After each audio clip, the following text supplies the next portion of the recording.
Hey people, what's going on? Welcome to Real Tough Talk. Tough Talk.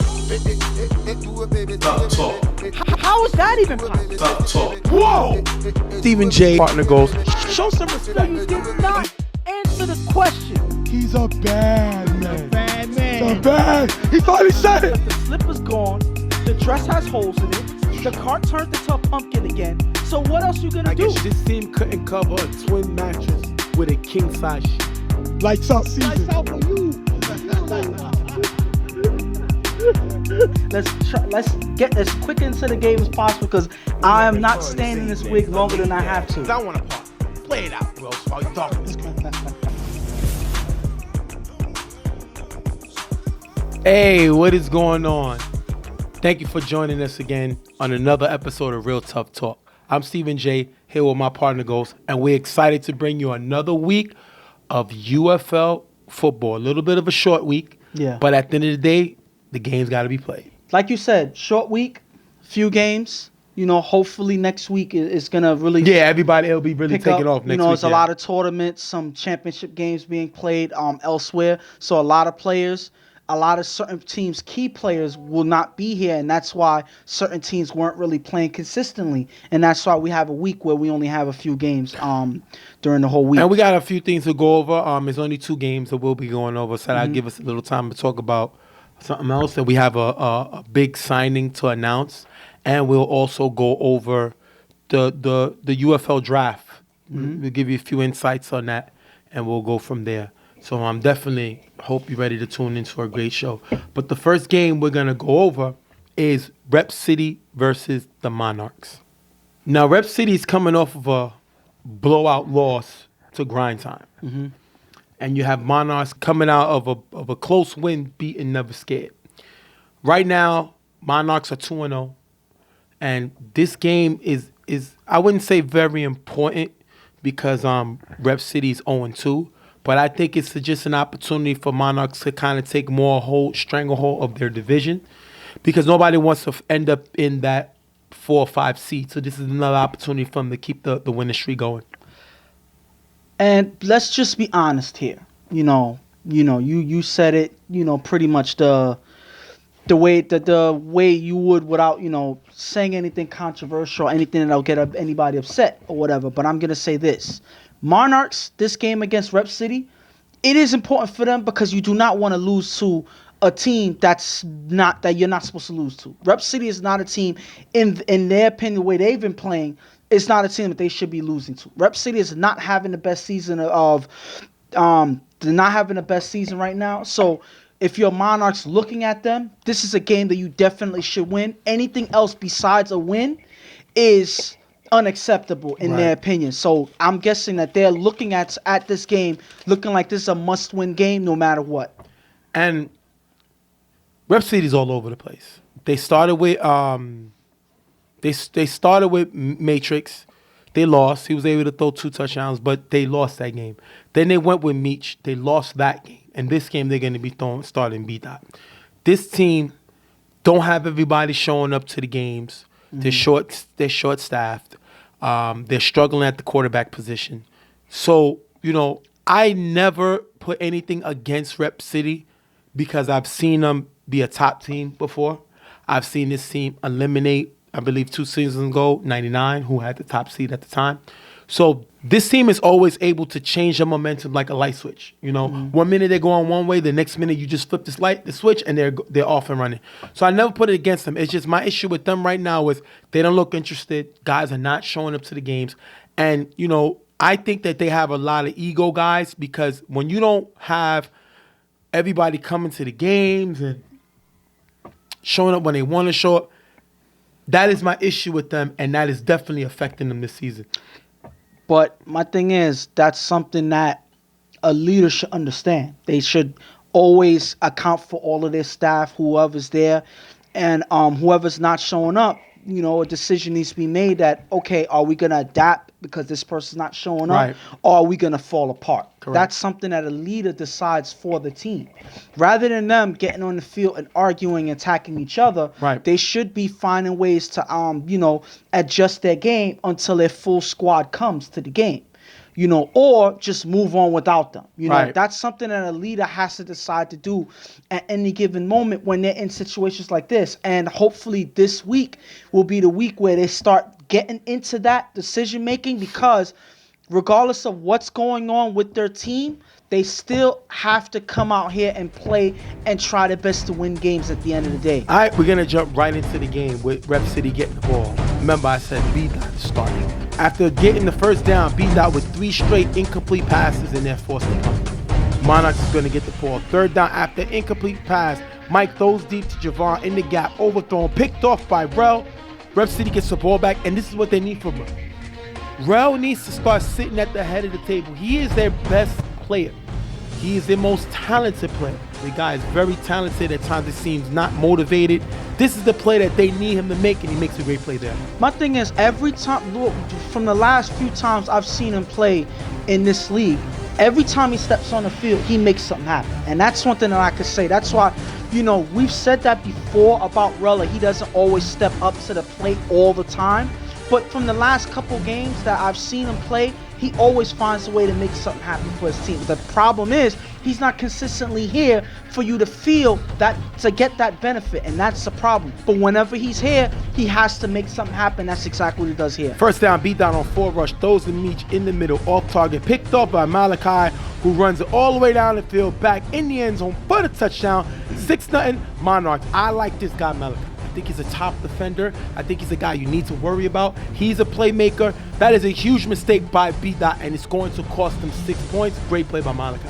On the defensive side, Malachi is always there to make something happen. That's their guy on defense. They have other guys, but you always hear Malachi's name come up when making a big defensive play, and this is no different here. First down on the 4-9. B-Dot throws a Steve on the gap for a decent gain. Rep City's going to get a flag for cursing.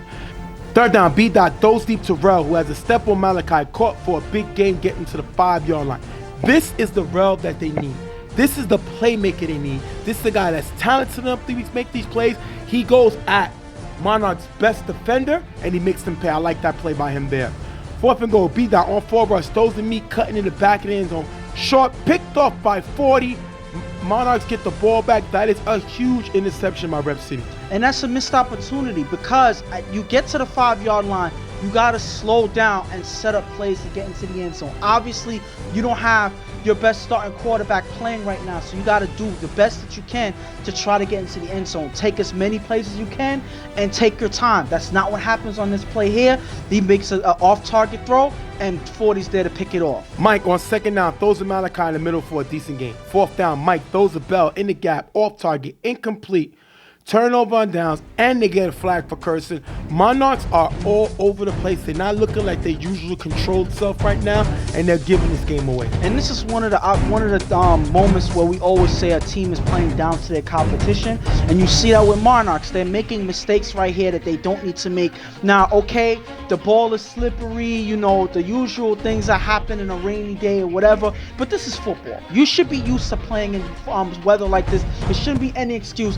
This is just them not capitalizing on Rep City's mistakes, and this is yet another moment here that they do that. 2nd and goal, B-Dot on 4 rush, throws it to the receiver in the back of the end zone, drop, picked off by Malachi, his 2nd interception of the day, and this is terrible. Now, we didn't get to get the guy's name, but we don't need to know his name.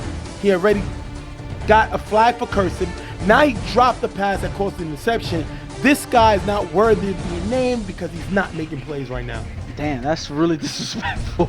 But listen, at the end of the day, everybody got to come here and make the play when they're called. Obviously, like I said just now, you do not have your starting quarterback playing, so you got to make every play that you possibly can. The sad part is, I don't even think that pass was to him. It looked like that pass was to Debo, who was actually cutting in the back of the end zone, but he comes and tries to make a play, and he touches it and knocks the ball out of the other player's hands.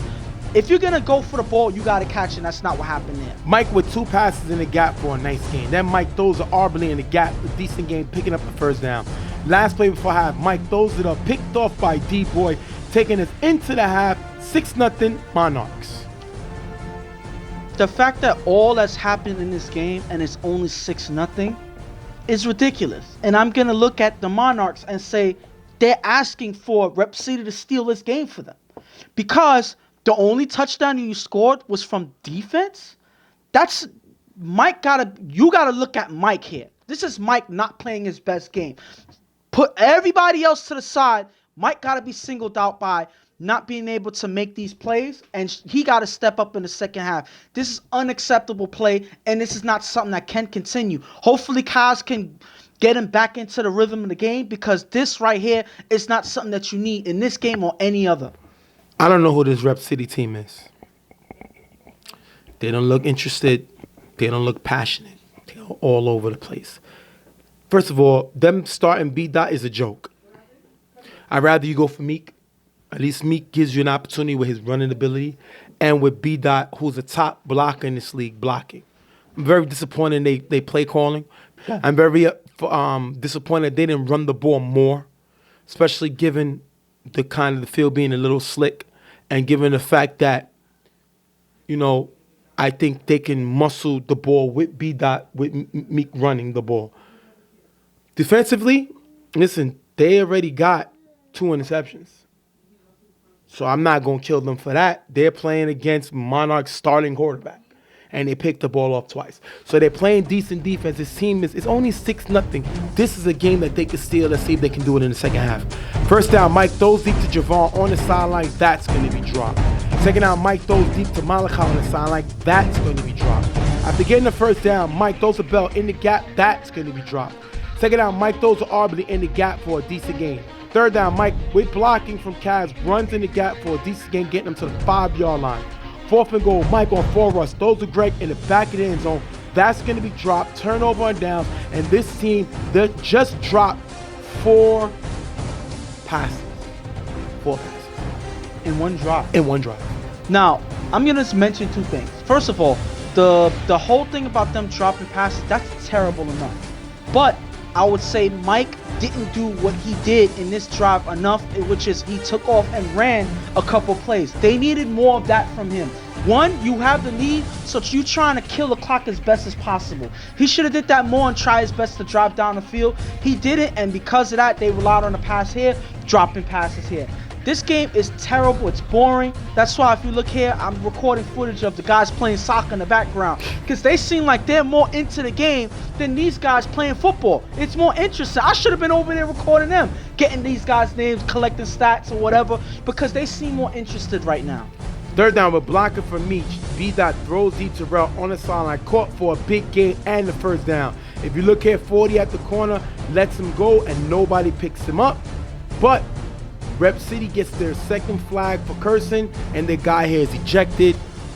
This is unbelievable. You come with a big play with your best player, Rel making a great catch here, and you end up losing 15 yards. This was a big play that could probably lead them into the end zone. They were supposed to capitalize on this, but in the middle, you have somebody that gets overexcited, who gets too excited, and they pull them all the way back, losing so much of that yardage. First down, B-Dot throws deep to Rel, cutting in the gap, passes caught over Arbery for a big gain, getting to the 10. Rel is to the play. So everybody may not give an effort. Rel is giving effort, and he's showing what he can do, his ability to take over a game. Arbery is no scrub. Arbery is a good defender, and Rel babies him. Get that baby out the street. Get that baby out the street. Because this man showed that this is a man's game, and he embarrassed Arbery. Now, Arbery tripped up a little bit, but nobody wanted to hear that. At the end of the day, he got dunked on. Great play by Rel there. B-Dot throws a Rel in the back of the end zone, high, incomplete. But if you look here, nobody's moving short. Fourth down, B-Dot throws it up to Rel again, high, incomplete. Turnover on downs. Rep City gets stopped again. And that's another missed opportunity. Here on third down, you see B-Dot chucks it up to Rel in the back of the end zone. To me, that's ill-advised. He should have tried to get a shorter play to try to get closer to the end zone. But if you look at these receivers here, like you said just now, they're not trying to get open. They're not separating from the defense. They're not coming in and giving B-Dot an easier target. So all he was left to do was try to chuck it up to Rel. Now he has no choice but to do that fourth down. He overthrows it. Obviously, he's not the best quarterback to be throwing out there, but that was all the decision he was able to make, and he's not able to get it. After getting the first down, Mike throws to Javon in the middle for a decent gain. Second down, with 2 passes in the gap, getting him to the 10-yard line. Fourth down, Mike on 4 rush, throws the bell in the corner end zone, knocked away by Debo, turnover on downs, and that is a great play by Rep City. Stopping Monarchs again, they can steal this game on this next drive. And they definitely can, because Monarchs, it looks like this whole game, they've never truly had the pedal to the metal. Besides that one play with Monarch, I can't speak of any big play that they had all game.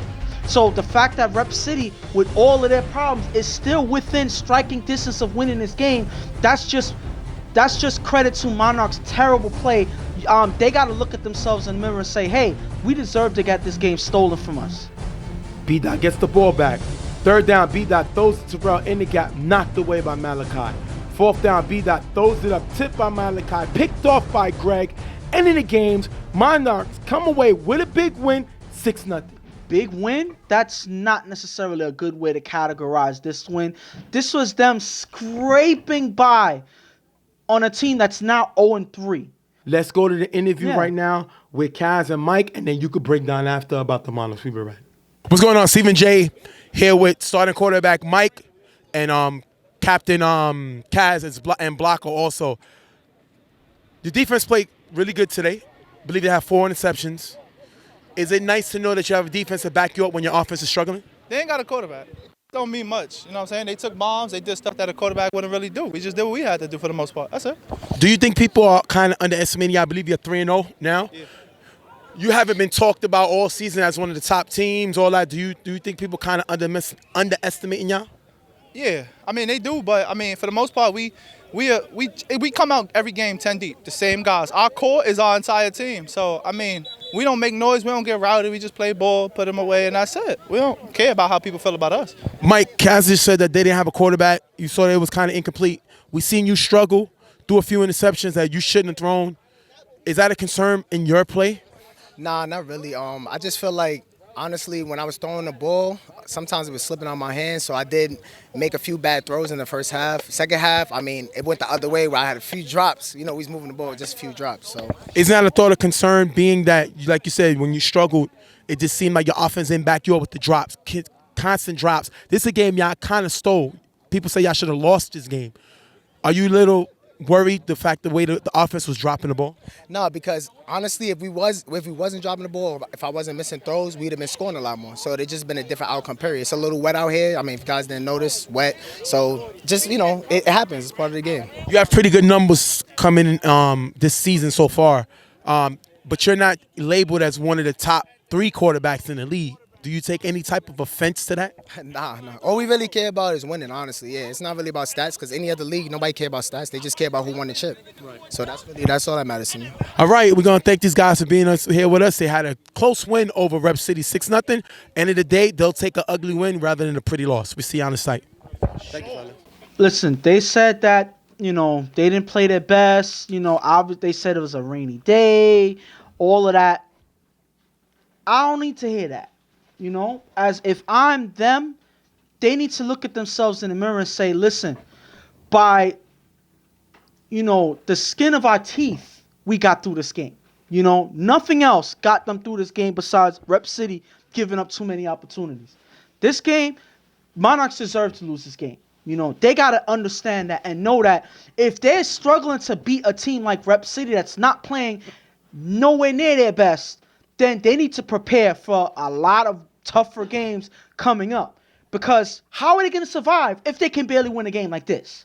That's unacceptable for them. Yes, they get the win, but they cannot look at this as, and be proud of this. They got to look to step up in the next game and never look at this game.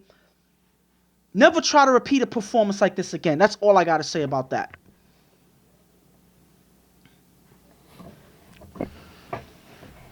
Rep City was embarrassing. They didn't rep my city. So I don't know who they're repping. They didn't rep my city. They shouldn't be allowed to rep anybody's city this week. They should just be called the reps. Matter of fact, let's call them the replacements. We're not even going to call them Rep City. This was an imposter. Ouch. This so you're team, saying they played like replacement players? They played like replacement players. They didn't play like the Rep City that I know, with the swagger, with the toughness, with the I'm not backing down to nobody, with the I'm repping my home brand. They didn't look like that. This team was an embarrassment. They held Monarchs They stopped the Monarchs, a 2-0 team that's now 3-0. They stopped them 5 times. They forced their quarterback to throw 2 interceptions. And they couldn't come away with 6 points. They gave away 6 points on the pick 6. So you were so bad that not only did you not score, you gave the other team points. That's bad. And this is bad. B-Dot better never throw again. He shouldn't even be allowed to throw rice at a wedding. He shouldn't be allowed to throw tantrum tantrums. Nothing that with the word throw should be attached to B-Dot. Top blocker. The Block of the Year award was named after him because of the dominance he had, and unfortunately, he hasn't had a chance to win it after it was named because of his dominance, because that year he did it, they didn't have no award for it. But quarterback is not something he should do. No. Never again. You ever throw. Rep City's all over the place. They have to look at themselves in the mirror and say, listen, we're 0-3. But we've been a team that nobody took real before. Nobody took it seriously before. And we always find a way to turn it around. They need to figure that out. Because this team right here, it was an embarrassment to watch. But help is on the way. Sources tell me help is coming. Okay. It looked to me like they scrapped the Matrix plan, and I think because Matrix is going to be reffing and LES, it's going to be tough for them to get here. So they're going to sign their quarterback. They got a new quarterback that's coming in. You may know him. It's underrated's Akon. Wow. Now, Akon, if you saw the list, Yeah. Akon was on the list, but as an A player, not as an A quarterback. So he's basically in the same category as a Shannon from 99. But this means they lose Matrix. Yeah. They can't, he's gone for the season once Akon comes to throw. The question is, can Akon win a chip for this team? And people are going to say stuff like, okay, Akon won City Island. Akon has won, he's won tournament. But sometimes it makes an A quarterback is the ability to win on your own. And you can actually lead your team on your own. No disrespect to Akon. I think he's a very good quarterback. But he won a chip, and he took underrated to win the tournament. But Fish took him to a chip. Izzy took him to a chip. Eddie took him to a chip. Chuck took him to a chip. Shannon just took him to a chip. JJ took him to a chip. So there have been several quarterbacks that you've seen that's taken underrated to a chip. Now, all these quarterbacks didn't win. Yeah. But they have been to the championship in numerous leagues with these quarterbacks. I just gave you several that took them. So now, in order for Akon to prove what he got, he has to be able to take an 0-3 team and turn their season around. Do you think he can do it? That is what I would call a tall task to think that he will be able to take this Rep City team to a championship. Yeah. I'm not saying it's impossible. I'm more likely saying it's improbable. Like, I don't think it's going to happen. The odds are stacked against them. He may get them, maybe a playoff contention, like, winning maybe one, maybe even 2 playoff games. Right. I think that's it. I don't see him getting past the Final Four with Akon playing. Whoa. Why? Because Akon is that enough when you have all of these other players not playing at their best. Correct. That's what I got to see in order for me to make a proper decision on how good they can be. I don't see that right now because they should be playing at top notch no matter who's quarterbacking. Look at the example that you gave when you had all these guys Seven other quarterbacks, including Akon, And the thing has that- taken them to a chip. They all haven't won, Yes. but 7 since in the last recent times has taken the underrated to a championship. And you didn't manage to say why they went to the Their championship. system, and they're always a top talented team. And there you go. And it's because their guys, no matter who's quarterbacking, they always play hard. Yes, they had a lot of talent, but they always came out playing their best. Right. I don't see Rep City doing that, you know? So for a quarterback to be able to carry and do everything for them, I don't see them getting far. They have to be able to do and play their best. And the quarterback does not help them on defense at all. No, So Akon at the cannot end play of the defense. day, you know, even if he can score 21, even 28 points a game, it doesn't matter when they give up 35. You get what I'm saying? So at the end of the day, it's all about the defense. They gotta play defense no matter who's quarterbacking for them. If they're not able to fix that, I think that none of this matters. So you got Rep City with Akon doing what? Winning the wild card games? Because you think they're going to be a wild card. You think they're going to be that 4 or 5. they can be a wild card winner. So you got them winning the wild card, but then I possibly see losing. them Elite 8 is where they're questionable to me. I think they're dangerous. I think if they can win the wild card game, they can win. They can be the number 1 seed. Yeah, if they come but 4 or 5. we have to wait We gotta and wait and see. see. Yes. The key is, will Akon make it to all the games? He's going to be consistent if they're going with him. So That's another We're going to big see what question. happens. Monarchs coming away with the win, 6-0 over Rep City. We'll be right back.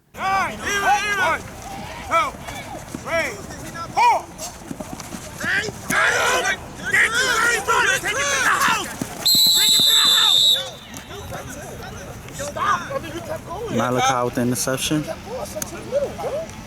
The next and last game we're going to go over is GrindTime versus Don't Sleep. GrindTime coming off of a blowout win. They blew out Rip City. Don't Sleep coming off of a loss to 99. I think right now with this GrindTime team, they're faced with a lot of injuries. Yomi's hurt. White is hurt. This game, they're not even going to have Lou throwing. Bo is going to throw. Now, they got a few additions. Jalen is back. Jalen, a former All-Star, one of their best players, back down from school. He's going to play.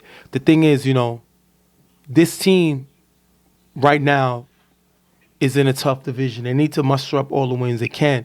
Jalen's definitely going to give them a boost, but they can't fall in love because he's not going to be here the whole season. Yeah.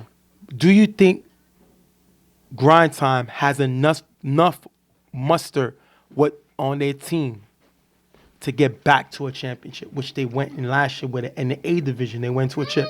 Do you think they have enough to get back there? That's a good question because their defense is nowhere near as good as it was before. Not saying that they're terrible, but they're not at that level that they were before.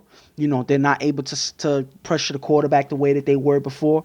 And I think that makes a difference. And I think that that's why, asking how successful they can be in measuring that is very difficult because if they're not able to hold teams on defense, it puts more pressure on Lou to lead the charge on offense. And that kind of throws off their momentum overall. So it's hard. It's a hard question for me to answer. And I'm not 100% certain that they can, that they will, that it is enough, unless their defense improves as they go along. I don't know if it is enough for them right now.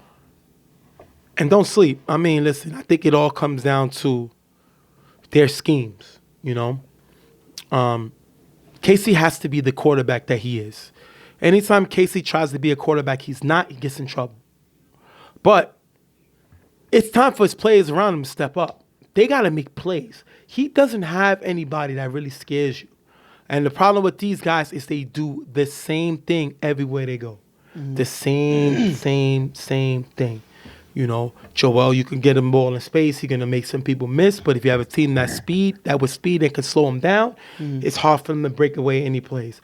Mach is a guy that goes a slam and a slant over the middle or 7 and stop or kind of a button hook doesn't really go downfield. So those are his two main guys that do two of the same things no matter where they go. You have a guy like Aha, who I think is a very good addition, but he ends up, certain games he disappears. You don't know where he's at.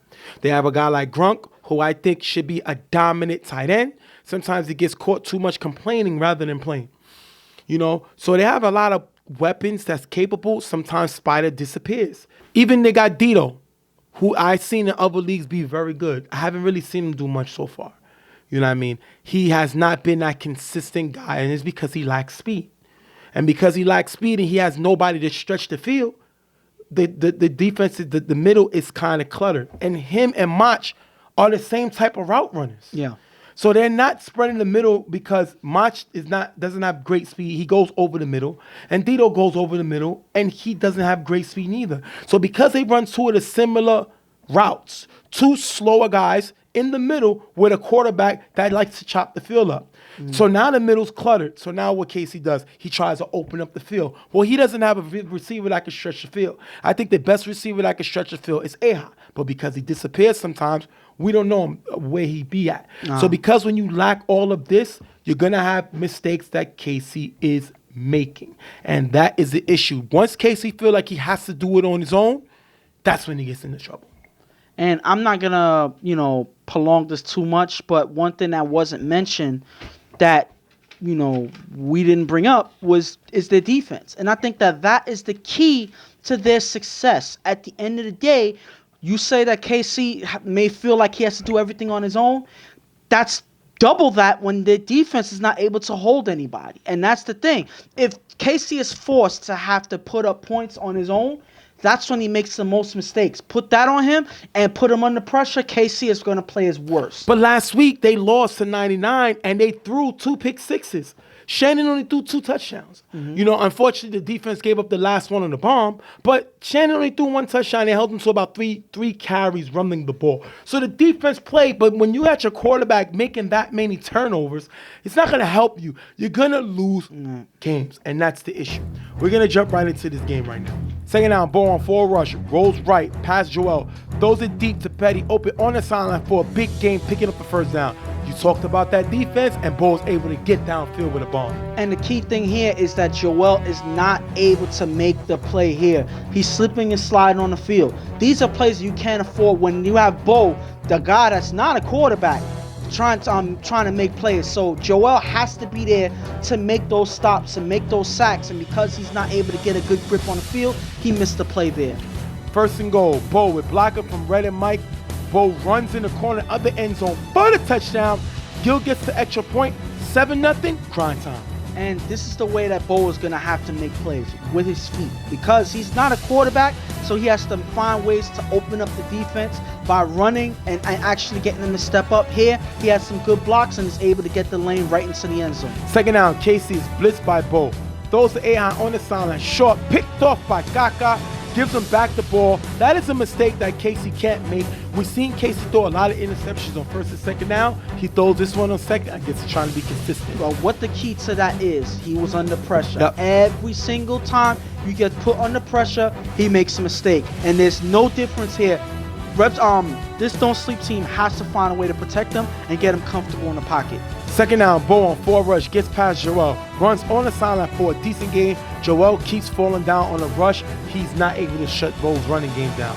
Third down, Bo with blocker from Mike and E-Rock. Scramble, but is sacked by Joel. Joel finally gets him. He's able to keep over the big sack in there. And they need that because Joel is the key to the defense right now. They got to put pressure on Bo. They got to keep him from running. And as long as Joel's able to make plays like that, they have a better cushion on the secondary. Fourth down, Bo rolls right, throws to Anthony in the gap, broken up by Spider. Turnover on downs, and that's what they needed. Spider, mostly an offensive player, stepping up, making a great defensive play, and they're able to stop grind time. And like I just said, because they're able to put pressure on Bo from the giver position, at the end of the day, the secondary has the opportunity to make better plays as Bo's forced to throw the ball, and Spider's able to step up and make the defensive play. Second down, Casey throws a macho in the gap. That's going to be dropped, but grind time gets flagged for cursed 15 yards. Third down, Casey throws a macho in the gap, off target, incomplete, and Don't Sleep cannot capitalize on the curse, and they're going to end up punting. And that is just them struggling here. KC is not on his game. I don't know if it could be because he's still worrying about the pressure coming in. He's not comfortable in the pocket. You can see that. And because of that, he's not able to make some accurate passes there. Second down, Bo on 4 rush, gets past Joel, runs in the gap. Bo, nice game. During the free play, Bo is sacked by Joel. Flag for illegal chuck. And we're going to see a scuffle between Anthony and Aha. Now, that was a scuffle, happens with players, but it was a free play and Bo got sacked. But the problem is, Joel with the illegal chuck got him in the back. What do you think of this play? His argument is that he always does it and nobody makes the call, whatever. But in this league, they emphasize that is an illegal play right there because you have leverage to knock the person off balance when you're pushing them from the back. That's why blocks in the back is illegal also. So because he's able to do that, that's why the flag was earned to him. That's unfortunate because he's still able to make the play there. That is a huge, like he argued this. The guys argued this. I was on the line. It was my call. I said that was definitely a block in the back. That is not illegal, Chuck. And if you look here, that is right in the guy's back. That is not allowed. That is a big flag. 4th down after a short pass. Bo rolls right and throws to Anthony in the gap, who makes a catch for a decent game, picking up the first down. Anthony has to be that next guy. You have Bo, and then once it's not Bo, it has to be Anthony. He has the speed. We've seen him do big plays against Carver last year. Different league, but definitely at the end of the day, he's capable of making big plays. Bo goes from there. Great play by them. First down, Bo throws a shot open on the sideline for a nice game. If you look here, Happy never slides over to guard him. Happy's a guy who's been to chips. He's won in this league. He has to be smarter than that. Doesn't roll and leaves this guy wide open. And that's just bad communication. It looks like Happy saw another receiver crossing in front of him as he goes to, step up and hit in that direction. He doesn't follow Shah, who's cutting to the corner. By the time he reacts, Shah's open for the pass there. Third down, Bo throws to Petty on the sideline. With contact from Spider, the pass is dropped. Was this early? What do you think? I think that the defender got away with a little early contact, but as this goes in fast motion, it's hard to see, but he got away with one. That was an incomplete pass there. 4th down, Bo throws to E-Rock in the front of the end zone. High, tip, and drop by E-Rock. Turnover and downs. E-Rock has to make that catch. He has to find a way to come up with the ball. The starting quarterback isn't here. You got to help out your backup, and he's not able to come away with that. Casey with 3 passes in the gap for a decent game. 4th down. Casey on 4 rush, throws an A-high in the gap, who gets tagged short of the end zone, turnover down, so get a play. They think it was offsides. Tell me about the play. What do you think? One, the way that he goes for the chuck, he does come out a little bit far, but the giver always has a 5-yard cushion to go out and make the chuck. Could he have stepped 1 step over that 5 yards? Maybe, but it's hard to measure on when you're going sideways. So no ref is going to throw that. So the ref is, it's going to be hard to see. But Aha plays this game too much to stop his focus on the play to worry about a flag. And because of that, he gets a short pass and he's not able to get the first down. He doesn't pay attention to where he's at. He tries to extend the ball, but he's already tagged because he's not in the proper position to get the first down. Bo with a nice pitch and run, but it's tagged at the 10-yard line as time runs out, goes into the half, 7-0. The fact that all of this is happening to Don't Sleep and they're only down by 1 touchdown. 7-0. This should be the moment that Casey looks at himself and says, yo, I got to step up and help my team win. He got to do it because the other team doesn't have a quarterback. So the fact that you're keeping this game close, it's almost like they're saying, well, they don't got a quarterback either. Why should we stress? Right. Casey got to show that, hey, I'm the starting quarterback of this team. I'm going to carry the defense on my back. As long as they protect him, he got to find a way to get comfortable in the pocket and make plays. They don't do that, and then a game that they're supposed to win, because I believe they're supposed to win this game, right, it's going to slip right through their fingers. So the second half, they got to start strong on offense. Otherwise, like I said, the game is going to be taken right through their fingers. GrindTime is missing pretty much everybody. Mm-hmm. So I'll take the 7-0 lead. If we could come away and steal this win, then we're good. You know, we're undermanned. We're still injured. We're trying to get as many wins as we can in this conference, in this division. So I'm not worried about them. I'm not going to break down too much because at the end of the day, they're missing their starting quarterback. So a 7-0 lead I'll take into halftime. Let's see what happens in the second half. Casey with blocker from Happy, throws a spider in the gap, who runs for a big gain and a first down. Kaka's going to lose him, leaving him open. Kaka got to be better than that. He has to be able to make coverage plays. He gets lost on that play. Casey then with blocking from Happy, throws a spider, cutting on the sideline, getting to the 5-yard line. Second down, Casey finds Macho in the corner of the end zone, but a touchdown. A-Hot gets his extra point, 7-7. And this is why they got Happy. Happy's a great blocker. People underestimate his blocking. He gives Casey time, and like you said, when Casey's not pressured, this is what he do, and he's able to score. And finally, he's able to get something done in the second half. It seems like whatever they decided to talk about in the first half, in halftime, got him to, attack. Yep. He was able to show energy, show initiative. They need that from KC, and as long as they're able to protect them, they have an opportunity for KC to do more of that. First down, Bo on 4 rush is sacked by Joel. Joel's second sack of the day. After getting the first down, Bo throws the E-Rock on the sideline for a decent gain. Third down, Bo throws to Anthony on the sideline, high, incomplete. Fourth down, Bo throws to Petty in the middle, who's tagged at the 10-yard line, turnover on down. Now Don't Sleep is being able to shut down GrindTime's offense. They know that starting quarterback isn't here. They know that they got to be able to slow them down, and they did their very big stop by them there. Case is going to get the ball back. With blocking from Happy, throws the A-Hot in the gap for a nice gain at the 40-yard line. A-Hot is a playmaker. You have to get him involved in the offense.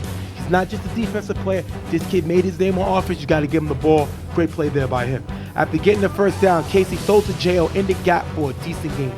Second down, Casey throws a mantra in the middle, picked off by Bo, but Betty's flagged for the illegal contact, and Don't Sleep keeps the ball. Tell me about the play.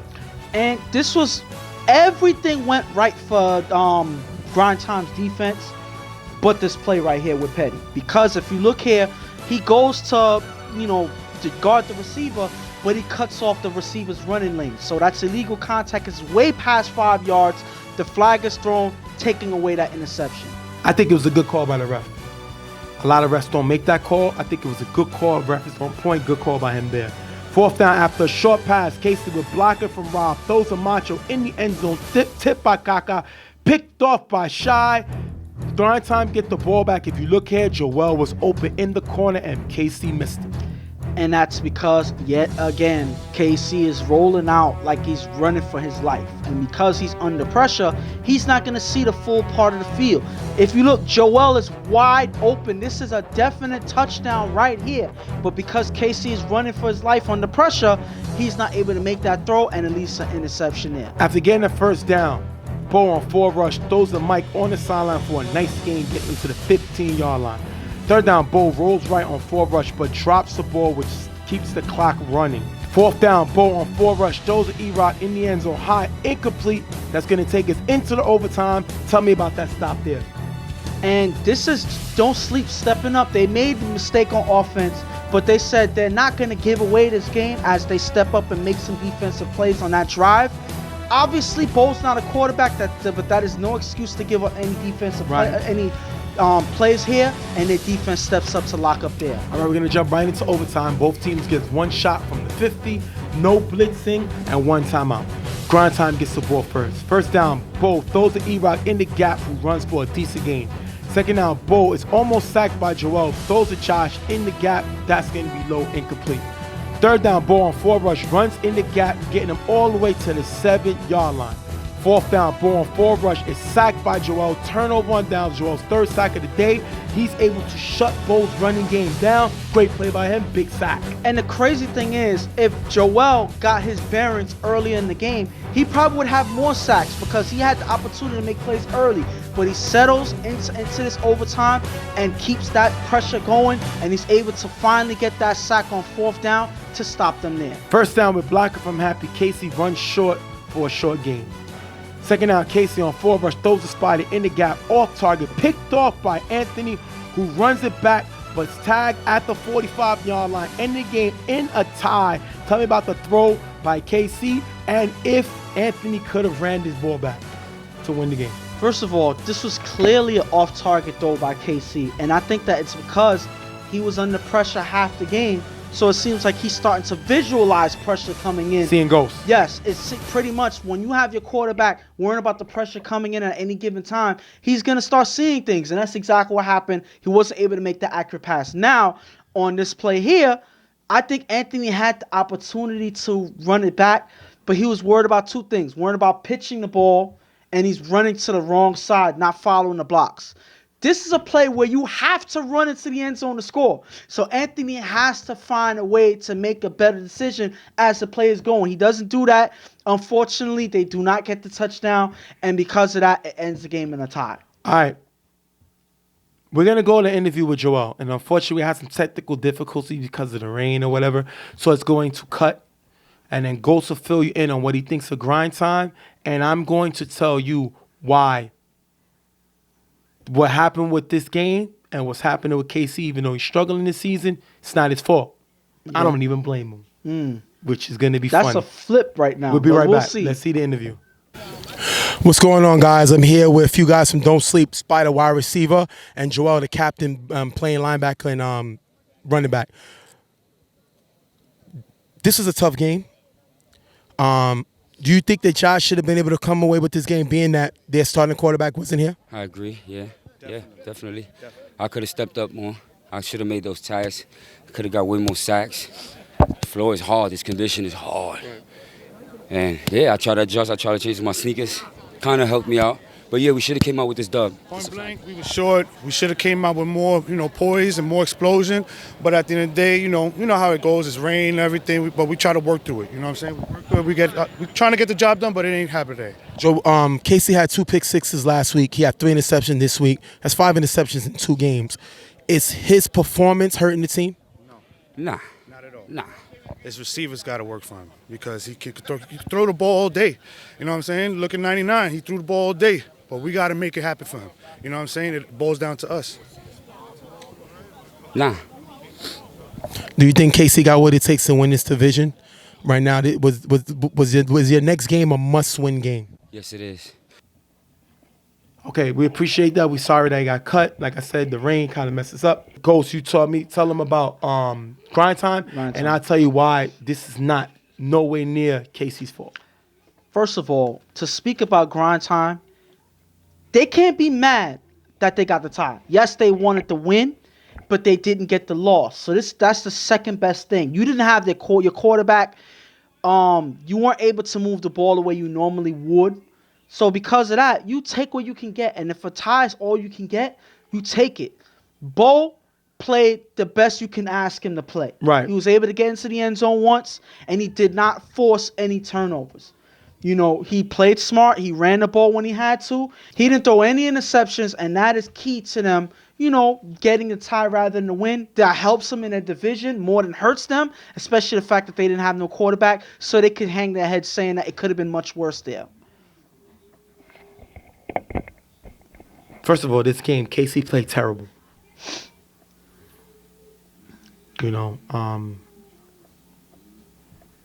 This game, with these 3 interceptions Casey threw, he has 7 in the season in 3 games. Mm-hmm. All of that sounds bad. I'm just waiting for you to... Casey has more interceptions than 7 quarterbacks in this division combined. As you see the numbers here, he's throwing more than 7 other quarterbacks. Based on those numbers, anybody would blame him. And you can see the screen right now. Yeah. First of all, shout to the defense. They did the best that they could do. But you can't even let Bo score once. You have to stick it out for your quarterback and find a way to win that game. Okay. But it's not Casey's fault. And I want to hear the reason why. Look, we had another quarterback throw similar to this. Okay. About 2 seasons ago. Look at Casey's numbers on the screen. See Casey's numbers right now? Mm-hmm. 4 touchdowns to 7 interceptions. See it on the screen.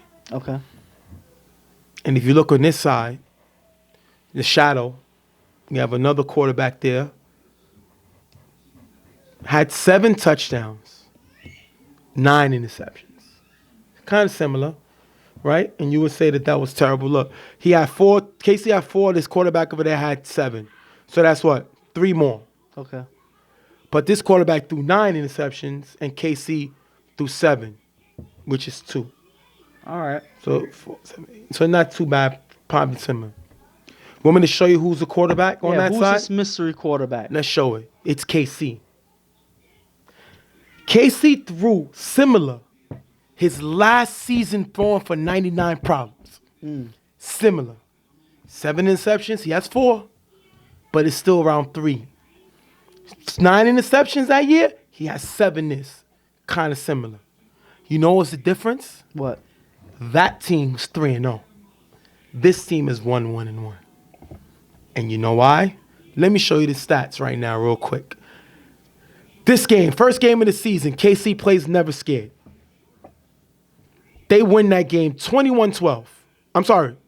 You're going to look at, they win that game 21-12. KC threw 2 interceptions. But he threw 2 touchdowns. He threw 2 touchdowns, 2 interceptions. He had 1 interception, though. Right?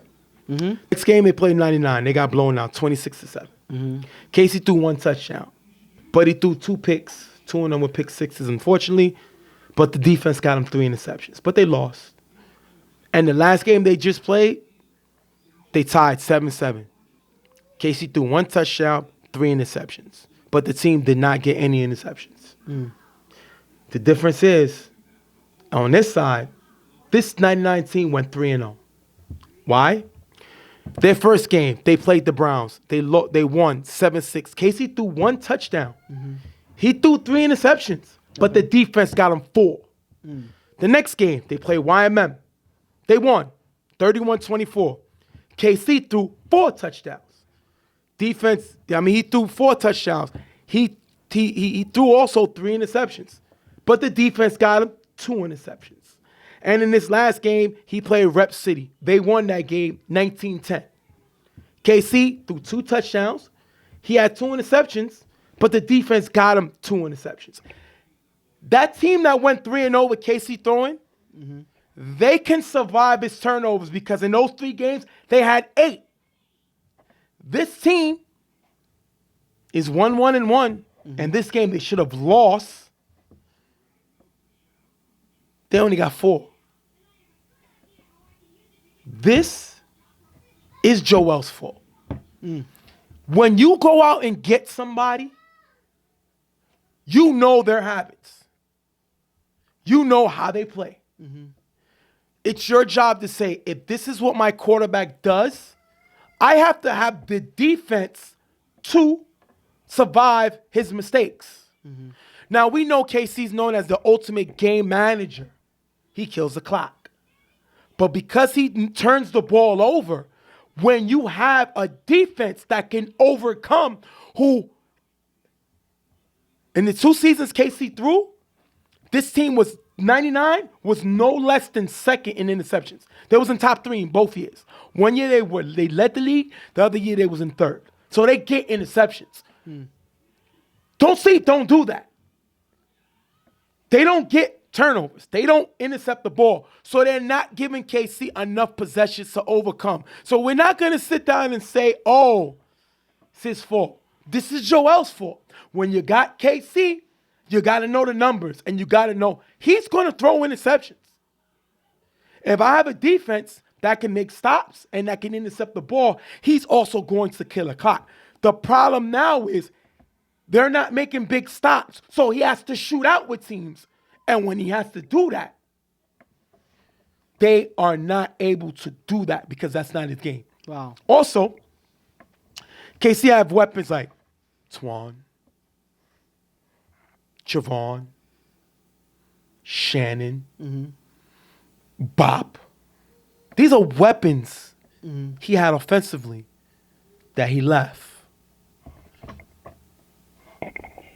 Who are you scared of on this Don't Sleep offense? I mean, it's hard to say. They are the same type of team no matter where they go. Yeah. They don't change up.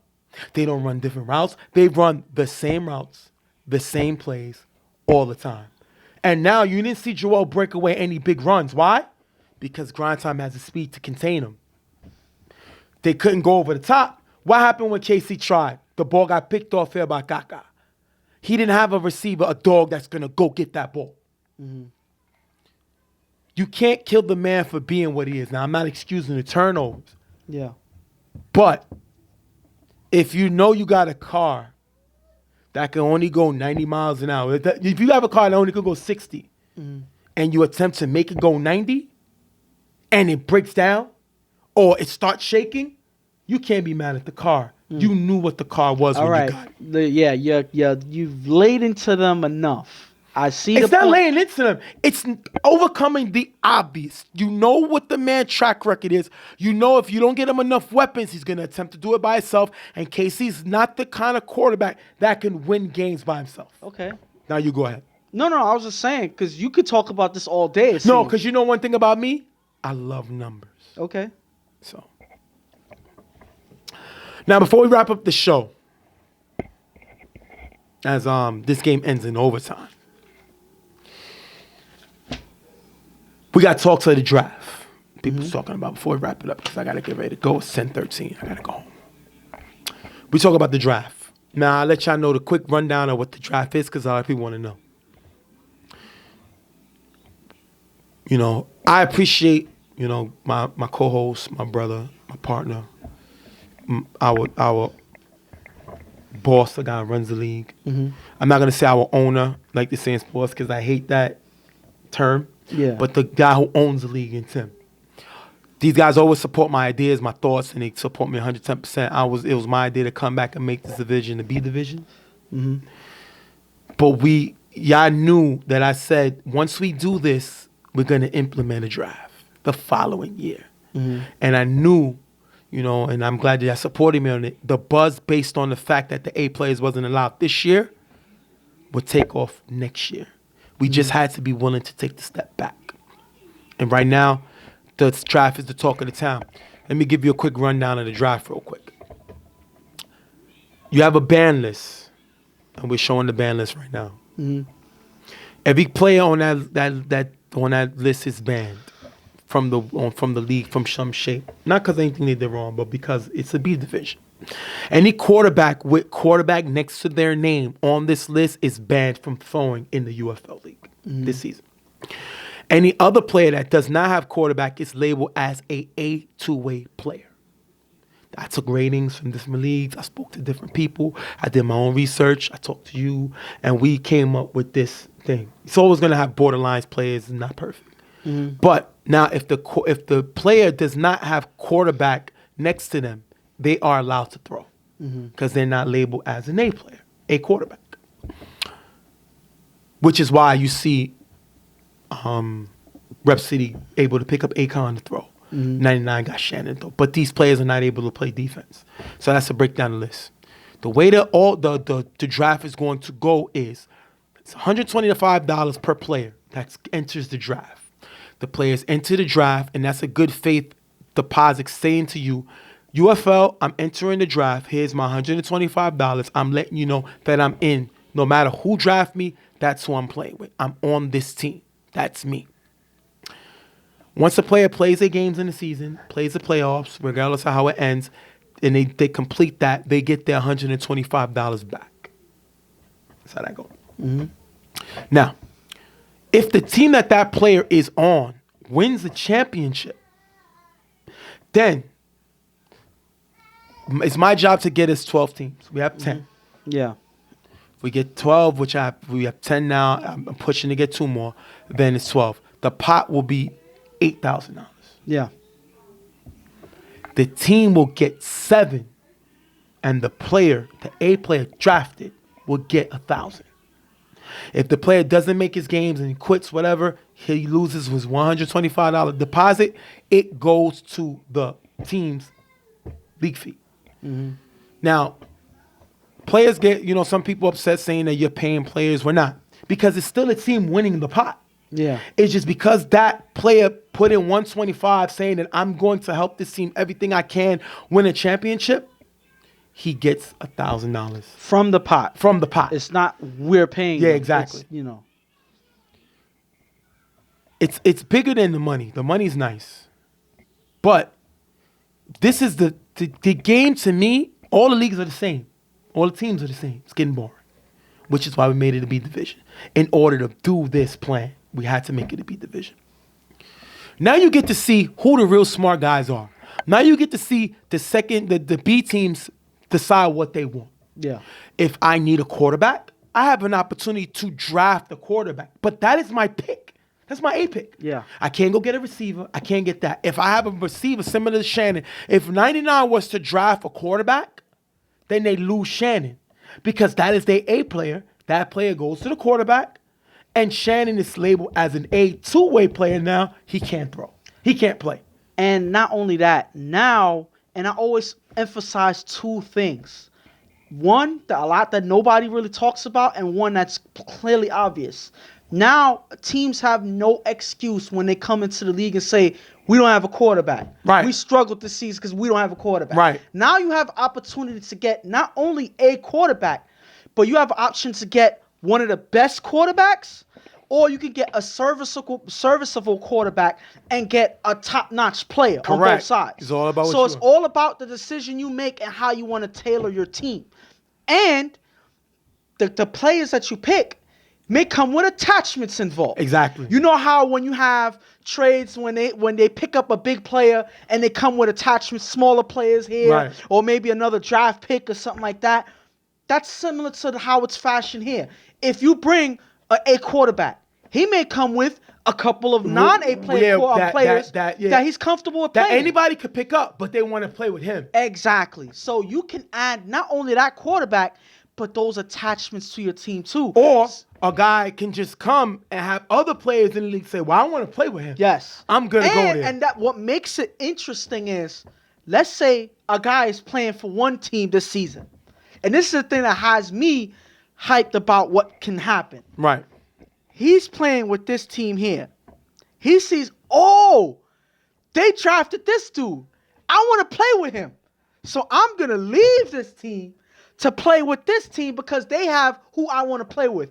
Or you can have two teams say, all right, I'll give you this guy if you pick up this person. Right. And so, then we can meaning you can trade Yes. an A player for an A player. Yes. All A players can only be traded within A players. So let's pretend. Oh, sorry. Let's pretend you got the second pick and I got the fourth pick.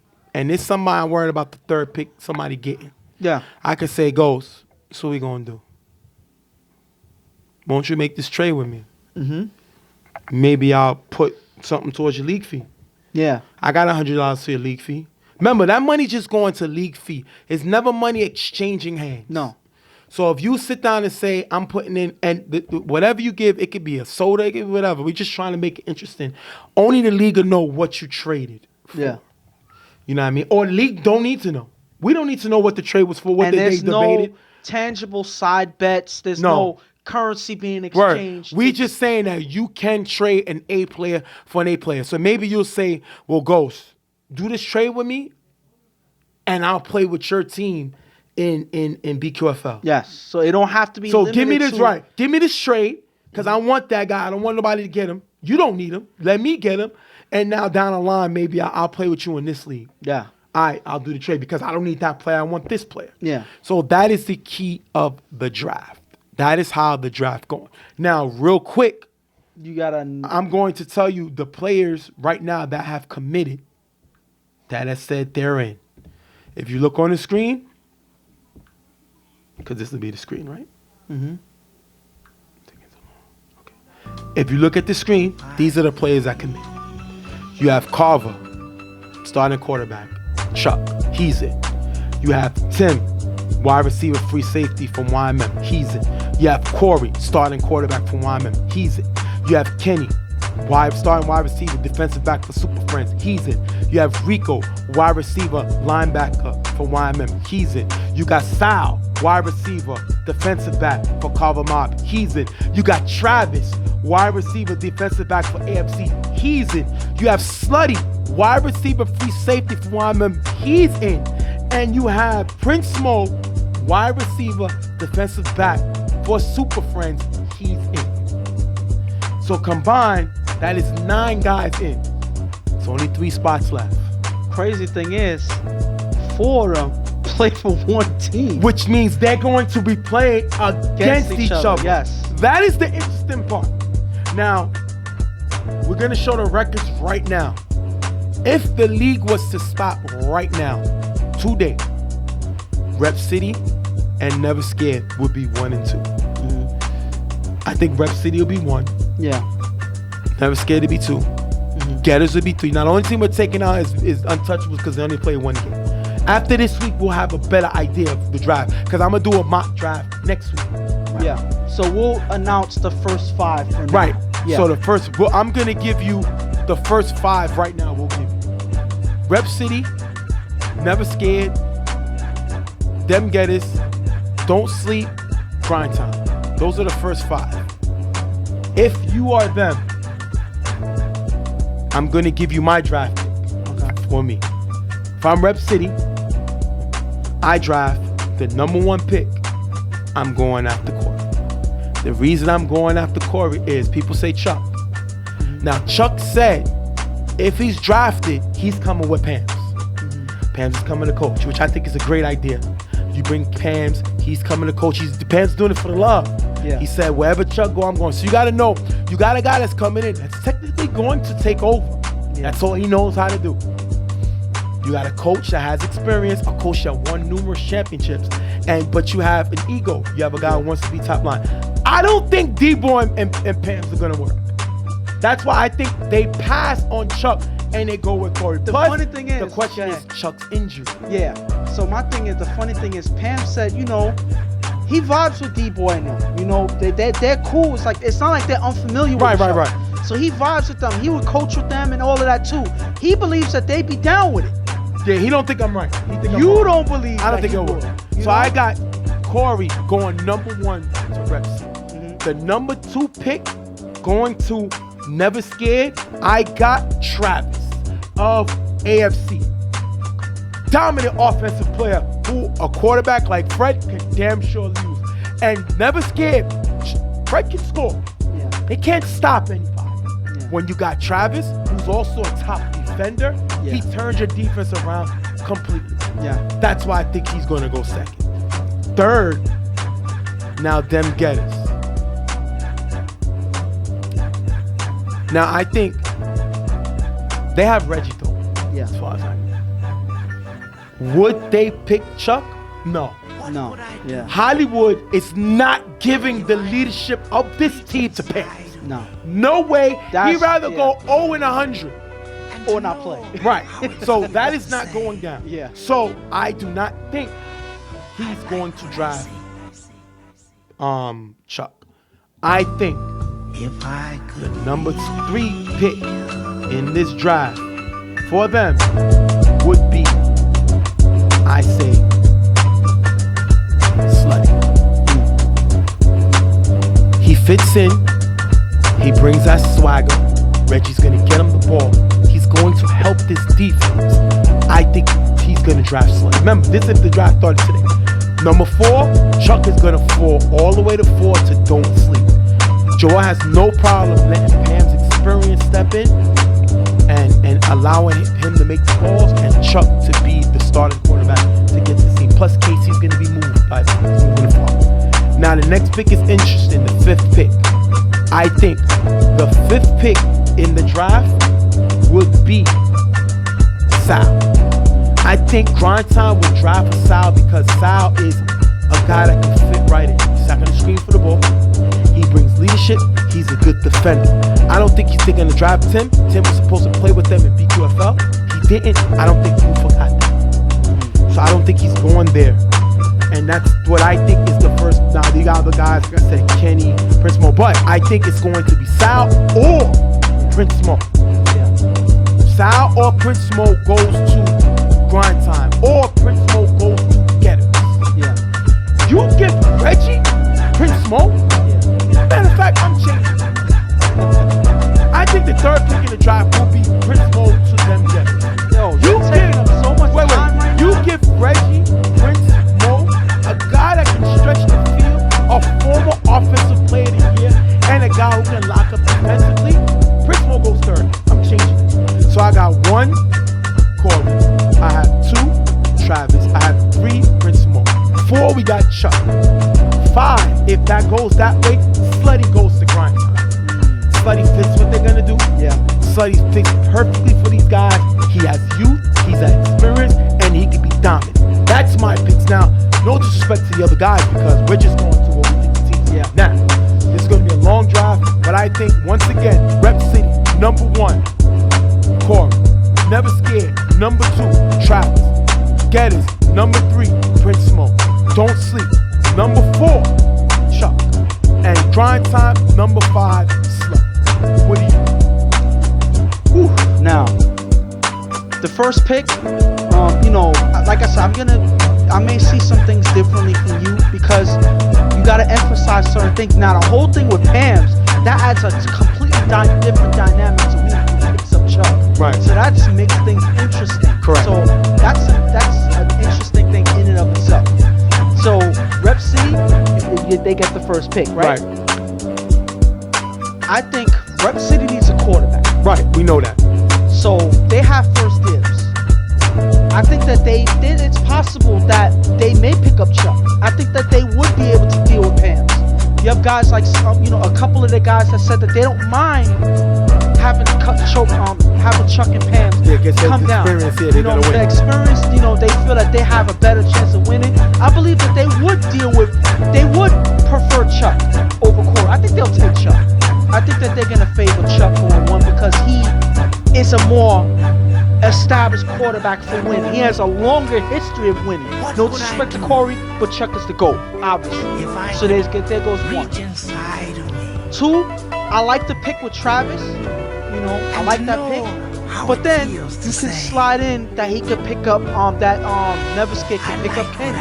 Because you can get the same from Kenny that you can get from Travis. And you get leadership from Kenny. He has run a team before. Exactly. So you get an extra leader that they kind of don't really have this season. Right.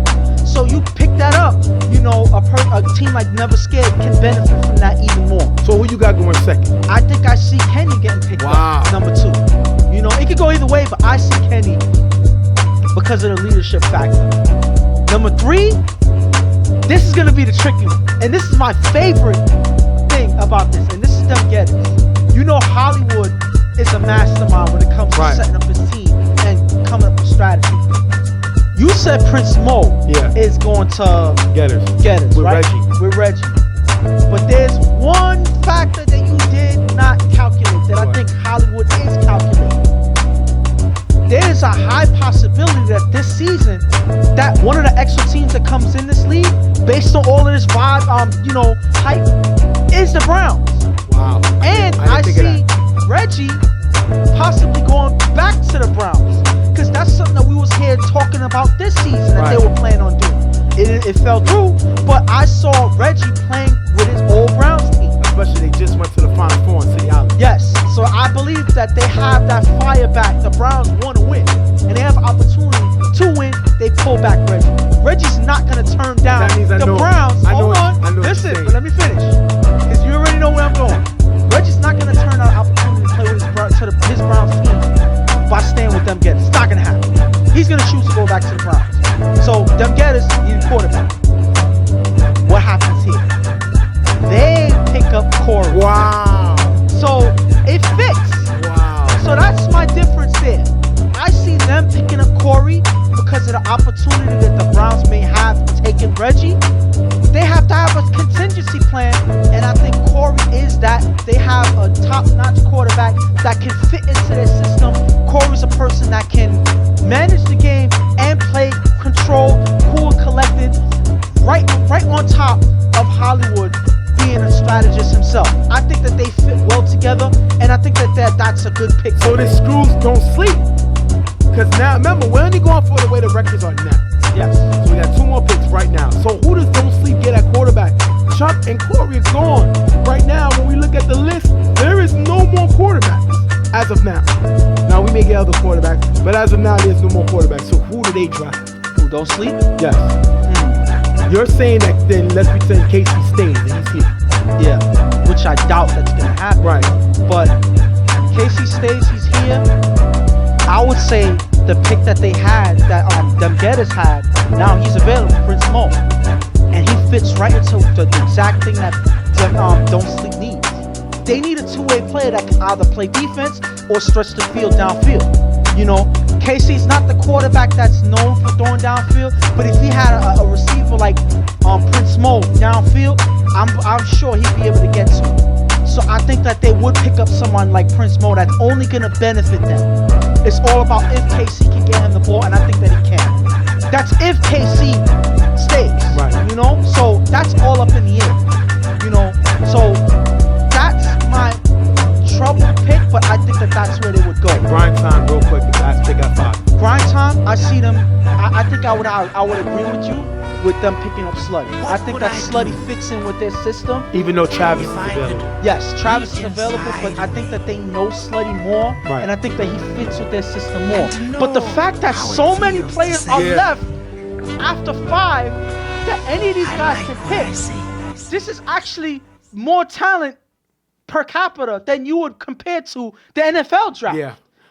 Think about that. That's just bananas. We're right gonna there. wrap this up. We're getting excited again. I don't think there's no way, shape, or form that getters are going to pick 3rd. Yeah. I think that they're gonna do much better. Yeah. You know what I mean, in the regular rest of the season. I don't see nobody trying to tank because this can all fall through and not work. Yeah. And we might be a regular B division next year. So you're not gonna sacrifice this season hoping that this pops off. Yeah. So I don't think nobody's gonna tank on purpose. So I think at the end of the day, nobody wants to be a 3 and 4, a 4 and 5 seed, have to play a wild card and then play the number 1. Yeah. So I don't see the Getters being the 3rd, but it's just so interesting that you could talk about it. We left so many players off. We only went over those teams. It's crazy because, like you said, if Browns come in and they get Reggie, will Puka jump into the draft? Will Puka be willing to go into the draft and somebody else drafts him? Yes. It's crazy. And we forget the fact that Browns also get a pick if they Yes, join the league. correct. So that all of that dynamic just brings an extra layer to everything. All right, we're going to wrap this one up. Hope y'all enjoyed it, but that's just a little thing that's going to be interesting coming into the draft. It's all in fun. We all try to change it up. We're trying to make this game as interesting as possible. Hopefully, y'all stay up the ride with us. Y'all know how we do. We all about making the game better. So we're going to wrap this up. On behalf of Real Tough Talk, I'm Stephen J. This is my partner, Ghost, and we're going to see y'all guys next week. The show is going to be crazy. Everybody's playing. Now it's time to see my mock draft next week. We see you on the site. We out of here.